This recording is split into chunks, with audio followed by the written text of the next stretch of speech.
Kenapa? Secara harfiah pengertiannya akan lebih mengundang kekhusyuan. Kenapa? Kalau kita di saf paling depan di masjid umpamanya paling banter, kita lihat tembok. Tapi kalau kita saf di tengah atau di belakang, orang-orang di depan kita pun akan kelihatan. Yang bajunya loreng, yang bajunya genggang, yang bajunya macam-macam. Kita lihat, kadang-kadang kita pikirin, ada yang bajunya bolong. Kita sholat tapi dalam hati, nih orang bajunya robek, yang nggak tahu apa. Ada saja hal-hal yang mengusik kekhusyuan kita. Oleh sebab itu diajarkan dalam posisi berdiri, lihat, arahkan pandangan matamu kepada tempat sujud. Ini kan filsafat kehidupan. Maksudnya apa? Kalau lagi diri, lihat dong tempat sujud. Kalau udah di atas, ingat dong sama yang bawah. Kalau sudah tinggi, ingat dong dari mana kamu berangkat. Kalau sudah berkuasa, bantu dong yang lemah. Kalau sudah kaya, santuni dong yang miskin. Kalau sudah alim, bimbing dong yang awam. Ini filsafat kehidupan. Dalam posisi berdiri, kau lihat tempat sujud. Ini akan melahirkan kepekaan sosial, di mana seseorang mau tahu kepada orang lainnya. Bagaimanapun kaya kita, tinggi pangkat dan jabatan kita, jikalau hidup hanya untuk kepentingan perut sendiri saja, rasanya belum membawa manfaat di dalam kehidupan kita. Tapi efek yang tertinggi sesungguhnya, sholat mencegah manusia dari perbuatan keji dan munkar. Perbuatan keji dan munkar, walaupun kelihatannya mendatangkan uang, membawa keuntungan, tapi itu keuntungan semu, keuntungan sementara. Dengan menipu orang lain kita bisa dapat untung, tapi tidak membawa berkah. Dan itu adalah kerugian besar dalam kehidupan kita. Maka untuk meraih kemenangan, harus dimulai dengan membentuk kepribadian yang tegar, memiliki sandaran vertikal yang langsung kepada Allah Subhanahu wa ta'ala. Dan itu hanya bisa kita tempuh melalui jalur ibadah formal yang sudah ditentukan Allah, yakni sholat yang 5 waktu. Untuk memperkuat itu, ada sholat-sholat sunnah, rawatib, nawafil, sebagai terminal-terminal kontrol cadangan untuk memelihara stabilitas temperatur batin di dalam kita berhubungan dengan zat yang maha gaib, yaitu Allah Subhanahu wa ta'ala. Orang sering bertanya, Pak, itu tetangga saya nggak sholat, duitnya nggak habis-habis, Pak. Nggak sholat tapi mobilnya tambah terus. Nggak sholat tapi usahanya makin maju. Tapi di sisi lain ada orang yang rajin sholat, rezekinya butak bener. Anaknya mana kurus, mana korengan. Saudara hadirin ma'asyiral muslimin rahimakumullah, harus saya katakan bahwa sholat memang bukan untuk cari duit. Sholat adalah sandaran vertikal kita kepada Allah. Sedangkan soal rezeki itu berkaitan dengan sifat Allah maha pengasih dan maha penyayang. Allah maha pengasih, siapapun dikasih kalau mau usaha. Allah maha penyayang, tidak semua orang disayang oleh Allah Azza wa Jalla. Dan belum tentu banyak harta itu merupakan nikmat. Mungkin juga istidraj. Artinya istidraj itu dikasih tapi diambulin, kalau bahasa Betawinya itu. Dikasih tapi diambulin, itu bukan merupakan nikmat sesungguhnya, lebih merupakan azab dari Allah Subhanahu wa ta'ala.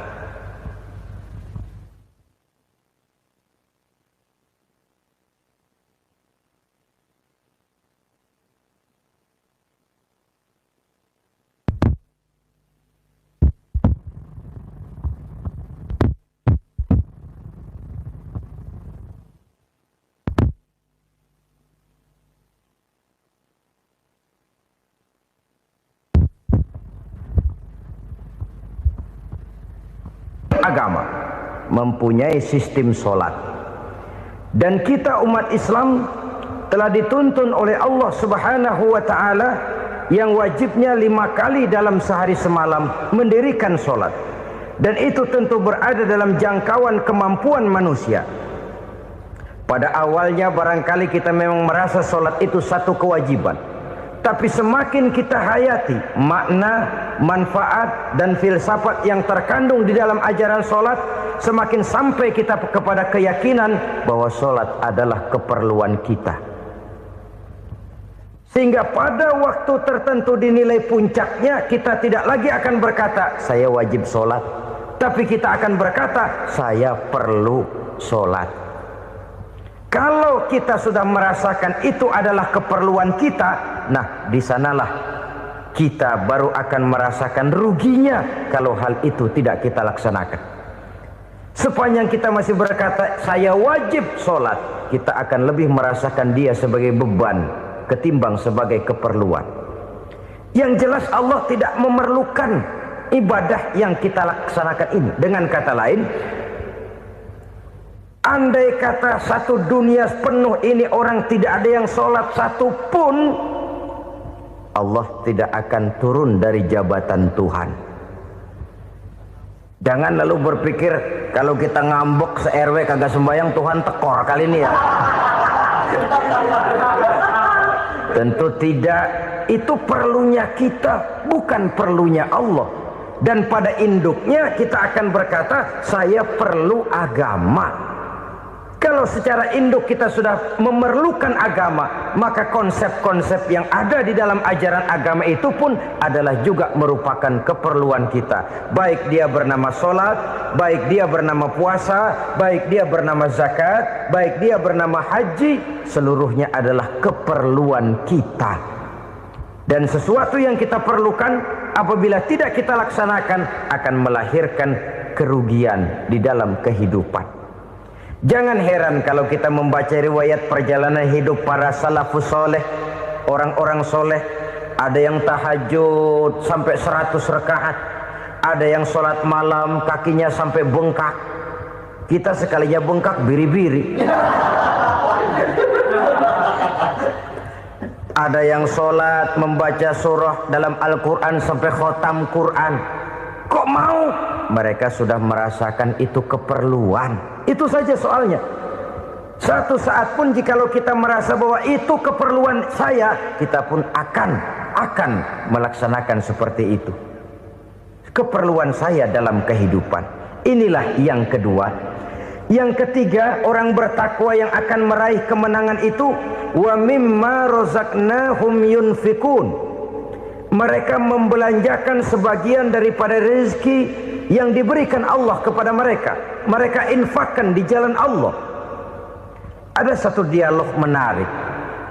Satu hari seorang anak muda bertemu dengan seorang kakek-kakek yang sudah dikenalnya baik. Bertanyalah anak muda ini, "Kek, umur kakek berapa tahun?" 15 tahun, kata si kakek. Anak kakek berapa orang? 1. Harta kakek berapa banyak? 15 juta. Si anak muda ini bengong. Lalu protes, "Kok kakek bohongin saya?" "Kenapa?" "Saya tahu umur kakek 70 tahun. Kenapa ngaku 15? Saya tahu anak kakek 5. Kenapa bilang 1? Saya tahu kakek miliuner, miliaran uang kakek. Kenapa ngaku cuma 15 juta? Begini, kata si kakek tadi. Benar, umur saya 70 tahun. Tapi dari umur yang 70 tahun itu baru 15 tahun terakhir ini saya merasakan ibadah kepada Allah. Meninggalkan maksiat, jauh dari segala macam munkarat. Maka yang 15 tahun inilah yang benar-benar saya rasakan sebagai umur saya. Benar anak saya 5, tapi yang 4 susah diatur. Cuman 1 rasanya nih yang bakal jadi si buah hati belahan jantung pelanjut cerita penerus sejarah. Cuma 1 ini yang saya harapkan, yang akan jadi anak soleh, yang akan membuat saya menerima pensiunan pahala. Kalau yang 4 apek dah, nggak ada harapan. Yang 1 nyekek botol melulu. Oh begitu, iya. Lalu kenapa kakek bilang harta kakek cuma 15 juta padahal saya tahu kakek uangnya miliaran, depositonya banyak. Ya karena 15 juta itulah yang saya ingat yang pernah saya belanjakan di jalan Allah. Saya merasa itulah harta saya yang sebenarnya. Yang miliaran yang saya simpan di bank kelak, kalau satu saat saya mati, akan jadi rebutan di antara anak-anak saya. Ya kalau anak saya soleh kayak yang satu ini. Kalau yang 4 tadi udah tulen dia bakal berantem dah berebut tuh. Jadi 15 juta yang saya belanjakan di jalan Allah inilah yang saya merasakan benar-benar harta saya yang sesungguhnya. Dialog ini patut menjadi bahan renungan kita bersama. Diberikan kita umur 40, 50, 60, 70, 80. Berapa tahun dari umur yang diberikan itu yang jalan mulus, yang kita gunakan untuk melaksanakan ibadah. Banyak harta kita simpan di bank, di lemari, di dompet, di tas. Tapi berapa yang sudah kita depositokan di jalan Allah yang akan menemani kita di hari kita kembali nanti. Maka orang bertakwa yang akan meraih kemenangan, wa mimma razaqnahum yunfikun, mereka membelanjakan sebagian dari rezeki yang diberikan Allah di jalan Allah subhanahu wa ta'ala. Ma'asyiral muslimin rahimakumullah. Zahirnya memang kita memberikan kepada orang lain, tapi hakikatnya kita menyimpan untuk diri kita sendiri. Kita memberikan kepada yatim piatu 25.000. Zahirnya kita memberikan si yatim, hakikatnya kan kita cuma nyimpan. Saya berikan, titip kepadamu, ini untuk saya di akhirat. Kau boleh belikan baju, kau boleh belikan untukmu makan, kau boleh bayarkan sekolahmu. Ini untuk saya. Hakikatnya kita nyumbang masjid 1 juta, zahirnya kita berikan kepada panitia masjid, tapi hakikatnya kan cuma titip 1 juta ya untuk saya di alam kubur nanti. Silakan kau boleh belikan semen, ini uang, belikan besi, belikan pasir. Saya cuma sekedar titip untuk kepentingan saya. Hakikatnya kita cuma sekedar menitip. Sebagaimanapun pada hakikatnya, apapun yang kita miliki dalam kehidupan kan cuma sekedar hak guna pakai, bukan hak milik mutlak. Harta kita, rumah kita, kendaraan kita, kebun kita, pabrik kita, hak guna pakai saja. Hak milik mutlak cuma untuk Allah subhanahu wa ta'ala. Saudara-saudara kaum muslimin rahimakumullah. Ini yang ketiga.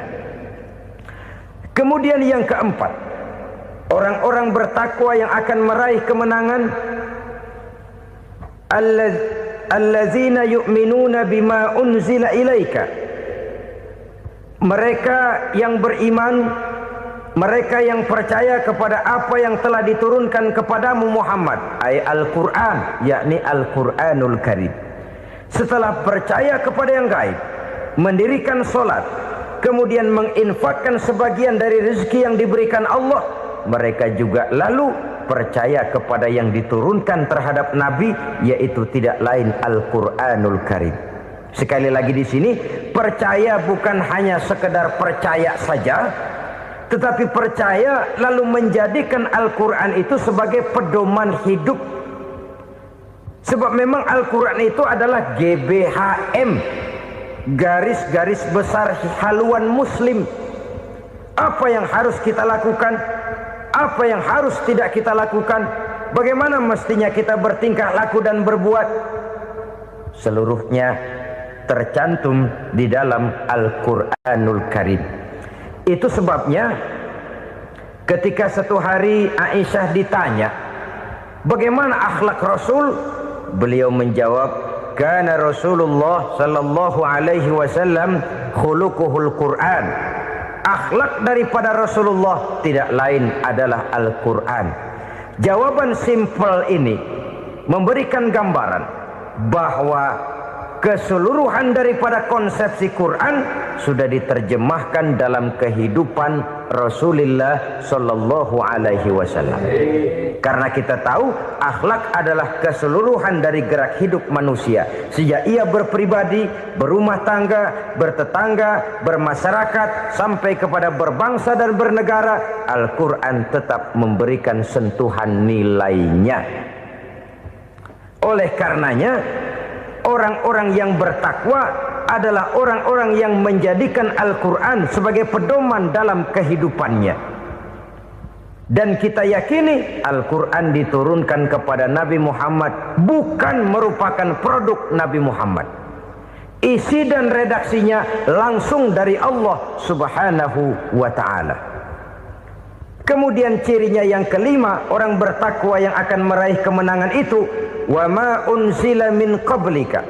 Tidak hanya sekedar percaya kepada yang diturunkan terhadap Nabi Muhammad, yaitu Al-Quran, mereka juga percaya kepada apa yang pernah diturunkan kepada para nabi, kepada para rasul sebelum Nabi Muhammad. Percaya kepada adanya suhuf, percaya kepada adanya Taurat, percaya kepada adanya Injil, percaya bahwa Allah dahulunya sudah menurunkan Taurat kepada Musa, percaya bahwa Allah sudah menurunkan Injil kepada Isa, percaya Injil ada, Taurat ada, diturunkan Allah untuk Isa dan Musa, tetapi tidak wajib mengamalkannya karena kita sudah diberikan Al-Quranul Karim. Ini yang perlu saya garis bawahi. Kita percaya Allah telah menurunkan Injil dahulu kepada Isa. Kita percaya bahwa Allah telah menurunkan Taurat dahulunya kepada Nabi Musa. Kadang-kadang ini dijadikan dalih, dikacaukan pengertiannya. Quran saja mengajarkan bahwa orang yang bertakwa harus percaya kepada Injil, maka pakailah Injil. Apalagi kalau ayat sebelumnya ditilap, dihapus, dihilangkan, Injilnya yang ditekankan, maka akan terjadilah penekanan yang salah arah. Karena salah arah akhirnya bisa merusak dan menghancurkan akidah. Ketika Rasul suatu saat pernah ditanya orang, "Ya Rasul, bagaimana sikap kita sebagai muslim terhadap Injil yang ada sekarang?" Beliau menjawab, "La tukadzibuhu jami'an wa la tusaddiquhu jami'an." Jangan didustakan seluruhnya, jangan juga dibenarkan semuanya. Artinya, ini sudah merupakan gambaran dari Rasul bahwa dalam Injil yang ada sekarang masih ada ajaran-ajaran tauhid yang dibawa oleh Nabi Isa dan diajarkan kepada umatnya. Tapi juga dalam Injil yang sekarang ini sudah terkena intervensi dan investasi manusiawi. Karena itu Rasul menyimpulkan, la tukadzibuhu jami'an wa la tusaddiquhu jami'an. Jangan didustakan semua, jangan dibenarkan seluruhnya. Kita memang percaya Allah telah menurunkan Injil kepada Nabi Isa dulu, tapi kita tidak wajib mengamalkan Injil. Kita percaya Allah telah menurunkan Taurat kepada Nabi Musa, tapi kita tidak wajib mengamalkan kitab ajaran Taurat. Yang wajib kita percayai dan kita amalkan hanyalah Al-Quranul Karim. Kenapa? Oleh karena baik yang ada di dalam Taurat, baik yang ada di dalam Injil, tentu tercakup di dalam Al-Quran sebagai kitab terakhir yang diturunkan oleh Allah Subhanahu wa ta'ala. Dan itu wajar. Kalau seorang pejabat mau mengeluarkan satu keputusan baru, tentu dia harus meninjau keputusan-keputusan lama. Andai kata dianggap tidak berlaku, dianggap tidak relevan lagi, maka keputusan-keputusan lama itu tentu sudah dianggap tidak berlaku. Sebagian daripada aturan-aturan dalam keputusan lama yang masih dianggap relevan tercantum dalam keputusan baru yang wajib diamalkan. Begitulah hubungannya antara Al-Quran, Taurat, Zabur, dan Injil. 4 kitab samawi yang diturunkan Allah masing-masing kepada Zabur untuk Nabi Daud, Taurat untuk Nabi Musa, dan Injil untuk Nabi Isa alaihi wassalatu wassalam. Ketiga-tiga kitab itu kita percayai adanya. Kita yakini Allah telah menurunkan Zabur, Taurat, dan Injil. Tapi kita tidak wajib mengamalkannya. Yang wajib kita mengamalkannya sekarang ini tidak lain hanyalah Al-Quranul Karim saja. Karena ia mencakup apa yang ada di dalam Zabur, apa yang ada di dalam Taurat, dan apa yang ada di dalam Injil. Keotentikannya bisa dipertanggungjawabkan. Ya, tapi kan Nabi Muhammad sudah mati 14 abad yang lalu, dan di zaman beliau Al-Quran kan belum dikodifikasikan, belum ditulis. Bagaimana keotentikannya bisa dipertanggungjawabkan? Mudah saja. Allah berjanji, inna nahnu nazzalna dzikra wa inna lahu lahafizun. Kami yang menurunkan Al-Quran dan kami yang akan menjaga dan memeliharanya. Allah turunkan Quran, Allah menjaganya. Bagaimana cara Allah menjaga Al-Quran itu? Banyaknya orang-orang yang hafaz Al-Quran.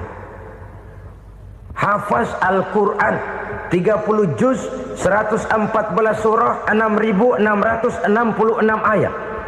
Sehingga jangankan satu kata, jangankan satu ayat, satu kalimat saja berubah, sudah akan timbul reaksi dan mudah dimengerti. Kenapa? Banyak orang-orang yang hafaz Al-Quran. Sedangkan pada setiap akhir tahun biasanya malaikat Jibril selalu mengadakan checking terhadap ayat-ayat yang diturunkan pada waktu itu. Di zaman Nabi sendiri sudah ada usaha kodifikasi. Dan yang lebih luar biasa lagi, sampai hari ini tidak seorang pun mampu membuat satu ayat saja semacam Al-Quran. Ke bahasa manapun dia diterjemahkan, naskah aslinya tetap ikut, rujukan dasarnya tetap ada.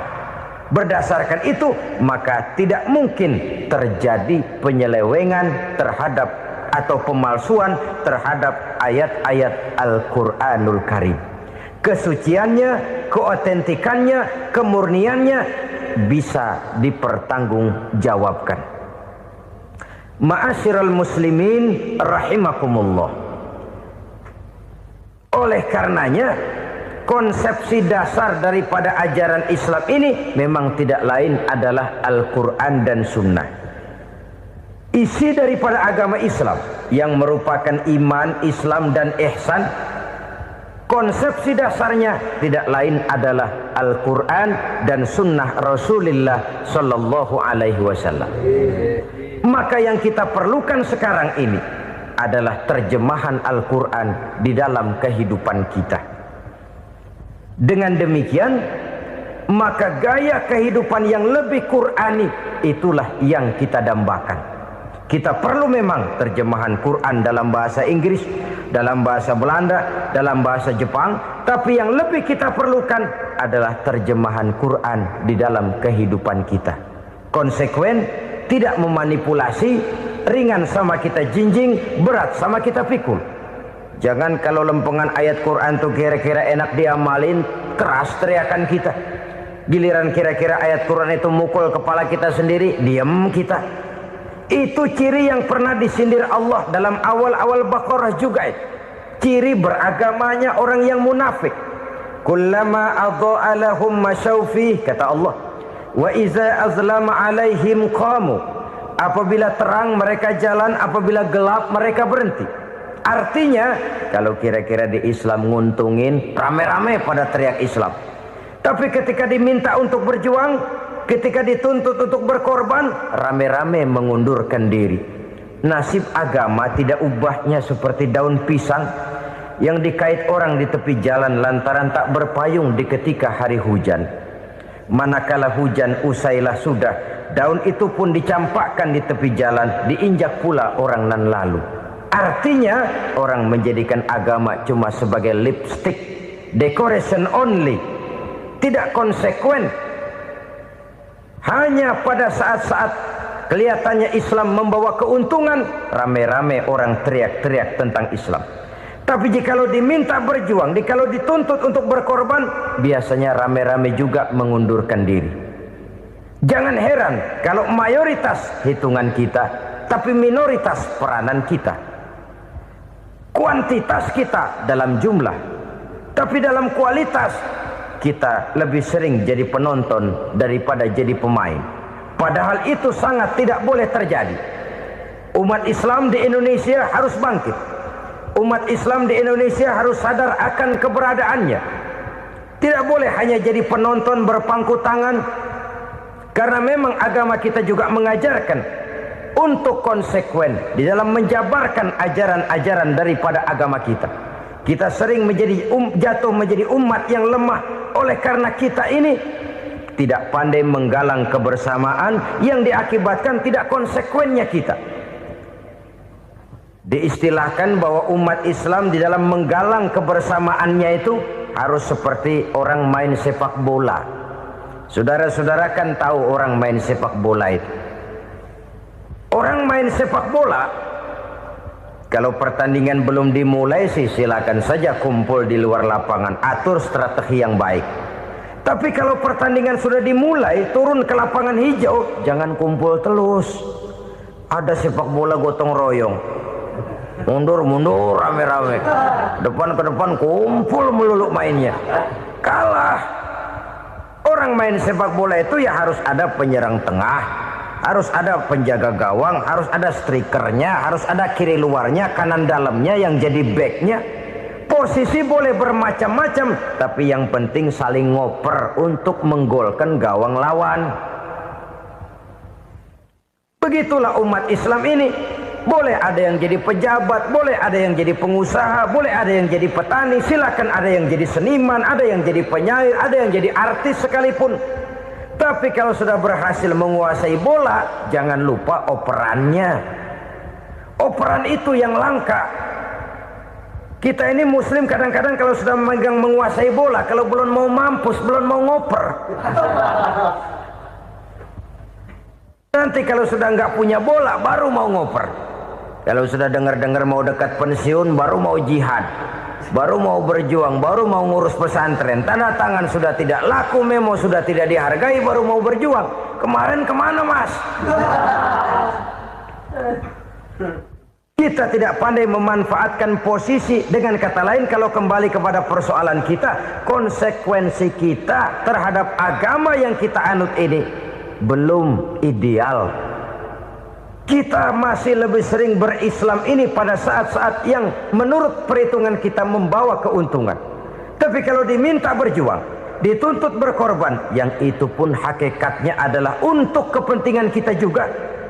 Allah tidak pernah menuntut kita untuk jihad bagi kepentingan Allah, itu tidak. Berjuang menegakkan agama Allah, apakah untuk kepentingan Allah? Tidak. Untuk kepentingan kita. Sebab nilai-nilai jihad itu pada akhirnya akan membawa kita kepada satu kebahagiaan. Setidaknya kalau tidak di dunia, tentu di akhirat sebagai syahid. Oleh karena itu, pada bagian akhir ini saya ingin mengajak, marilah kita konsekuen. Sekali kita berkitabkan Al-Quranul Karim, mari dia kita jadikan pedoman. Jangan cuma kita jadikan sebagai penghias dinding, pelengkap rumah, bahwa di rumah kita ada Al-Quran, tapi yang baca kecoa. Habis pada bolong tuh Quran. Yang penting kan punya Quran. Ditaruh di pintu rumah. Biar apa? Biar kuntilanak kagak masuk katanya. Ya apa itu nasib Quran, cuma kerjanya jaga pintu, ngusir kuntilanak, ngusir memedi. Bagaimana kita hidup menurut tuntunan Al-Quran? Kadang-kadang tidak pernah menjadi masalah bagi kita. Maka bagaimanakah Al-Quran akan mungkin membawa keberkahan dalam hidup kalau ajarannya kita injak-injak dalam keseharian kita? Mewujudkan gaya hidup yang lebih Qurani, itulah yang akan kita rintis di dalam kehidupan kita. Bertahap, step by step, menurut kemampuan yang ada pada kita. Jika jalan ini tidak bisa kita selesaikan, percayalah akan ada generasi penerus yang akan melanjutkan usaha dan cita-cita mulia itu. Jadi percaya kepada Taurat, percaya kepada Injil, sekadar percaya Allah dahulunya sudah menurunkan itu, tapi kita tidak wajib mengamalkannya. Kenapa? Generasi Injil masa berlakunya sudah kedaluarsa. Taurat masa berlakunya sudah kedaluarsa. Injil pernah berlaku untuk orang Nasrani di zaman Nabi Isa. Taurat pernah berlaku untuk orang Yahudi di zaman Nabi Musa. Setelah generasinya berlalu, datang Rasul penutup yang membawa Al-Quranul Karim. Maka Al-Quran itulah yang berlaku menjadi pedoman sampai hari akhir nanti. Jangan jauh dari Al-Quran, karena apabila ini kita lakukan, maka kita akan kembali kepada satu gaya hidup yang jauh dari tuntunan agama, dan itu artinya kita akan semakin jauh untuk meraih kemenangan. Saudara-saudara kaum muslimin rahimakumullah. Yang keenam, yang terakhir, orang-orang bertakwa yang akan meraih kemenangan itu wabil akhirati hum yuqinun. Mereka percaya, mereka yakin seyakin-yakinnya akan adanya hari akhir,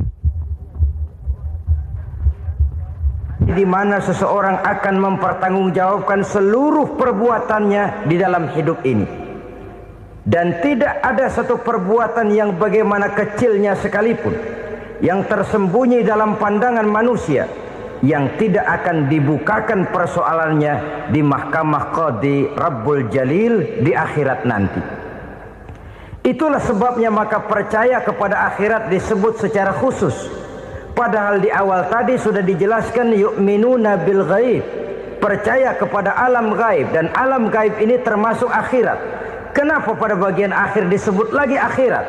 Karena ternyata bahwa kepercayaan kepada adanya akhirat merupakan induk dari kepercayaan terhadap adanya malaikat, setan, jin, dan lain sebagainya, dan akan lebih memberikan sugesti dalam kehidupan manusia untuk meluruskan gerak hidupnya. Jikalau satu saat tergerak hati akan berbuat kejahatan, ingin mencuri, sadarlah, awas ada akhirat. Sebab kalau kita cuma teriak awas ada polisi, itu cuma tertunda sementara, begitu polisi meleng embat. Kalau kita ingin berbuat jahat cuma berteriak awas ada hansip, cuma sementara ketika hansip itu ada. Tapi kalau ceritanya awas ada akhirat, mau menyeleweng awas ada akhirat, mau berjudi awas ada akhirat, mau mencuri awas ada akhirat. Keyakinan yang akan meluruskan gerak hidup manusia sehingga gerak itu jadi lebih terarah dan terkontrol, tidak merugikan baik diri sendiri, lebih-lebih orang lain. Ternyata bahwa kepercayaan kepadanya adanya hari akhirat sanggup menjadi sumber daya kontrol dari kehidupan manusia, sehingga ia tidak terjebak dalam perbuatan maksiat dan munkarat. Saudara-saudara kaum muslimin, inilah saja yang kita bicarakan pada pertemuan kali ini. Semoga Allah subhanahu wa ta'ala memberikan kekuatan zahir dan batin kepada kita untuk dapat meraih kemenangan dengan beriman kepada yang gaib, mendirikan solat, membelanjakan sebagian dari rezeki yang diberikan Allah, percaya kepada Al-Quran, beriman kepada kitab-kitab yang diturunkan sebelum Al-Quran, lalu meyakini adanya hari akhirat. Apabila datang kematian menimpa seseorang, datanglah kiamat baginya. Itu yang disebut dengan kiamat kecil. Hakikatnya mati adalah perpindahan dari kehidupan di dunia ini menuju kehidupan di alam barzakh. Menunggu kita di alam barzakh sampai datangnya saat kiamat. Entah 10 tahun, entah 100 tahun, entah 1000 tahun, hanya Allah saja yang maha tahu.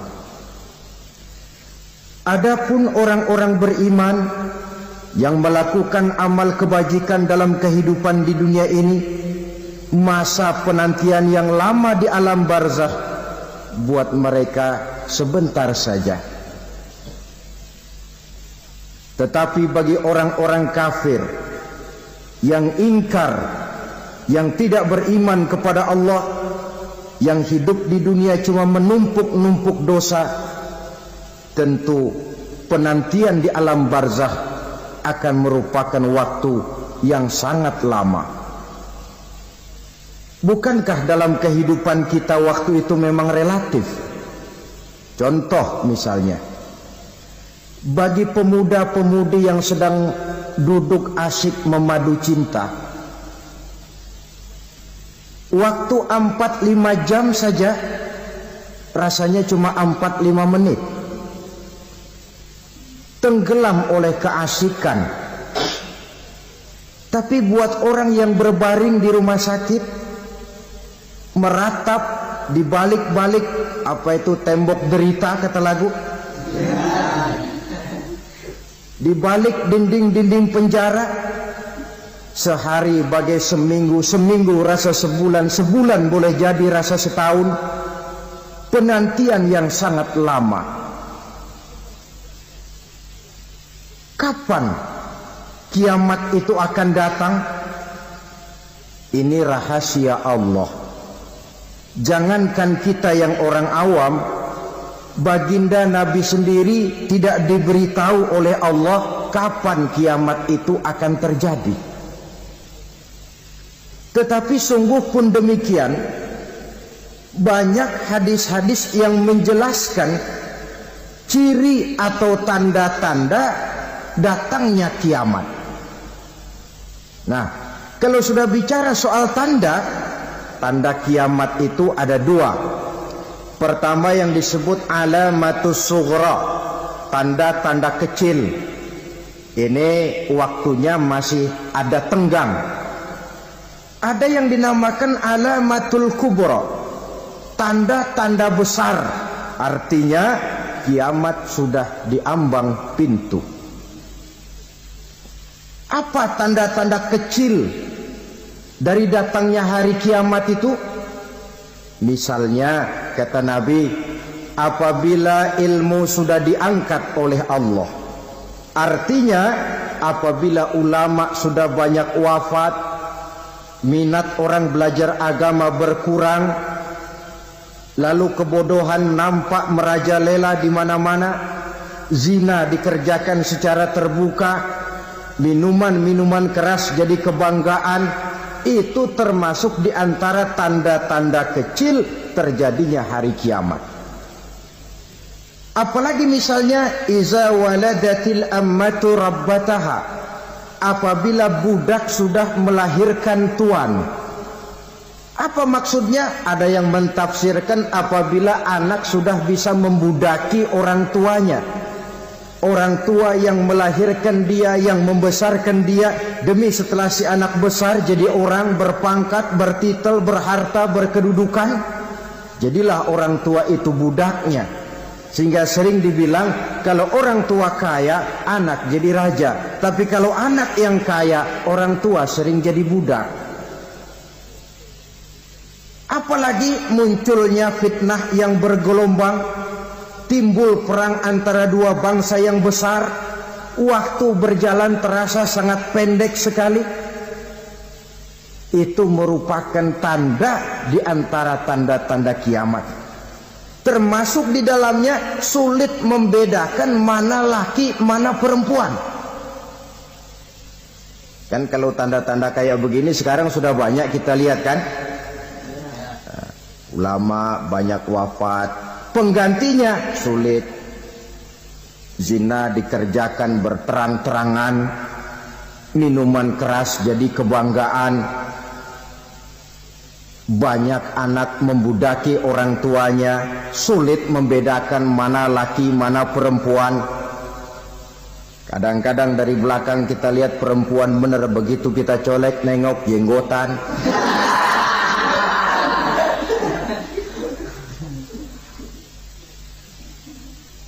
Ini termasuk tanda-tanda kecil, masih ada tenggang sampai akan terjadinya kiamat itu. Nah, yang dimaksud dengan tanda-tanda besar, ini tanda besar artinya kiamat sudah diambang pintu. Pertama, matahari terbit dari sebelah barat. Apabila matahari sudah terbit dari arah sebelah barat, tertutuplah sudah pintu taubat. Bersabda Nabi kita, la taqumus sa'atu hatta tatlu'a syamsu min maghribiha. Tidak akan datang hari kiamat sampai matahari terbit dari arah sebelah barat. Fa iza tala'at, manakala matahari telah terbit dari arah sebelah barat, wara'ahan nasu, manusia banyak menyaksikan itu, amanu ajma'un, mereka pun lalu beriman. Yang tadinya kafir, yang tadinya ingkar, yang tadinya membangkang, setelah melihat matahari terbit dari sebelah barat, buru-buru beriman, berlomba-lomba mengucap 2 kalimat syahadat. Tapi apa yang terjadi? Kata Nabi, wadzalika hina la yanfa'u nafsan imanuha lam takun amanat min qabl. Hari itu adalah hari yang iman sudah tidak berguna lagi bagi seseorang apabila sebelumnya memang dia tidak pernah beriman. Au kasabat fi imaniha khaira.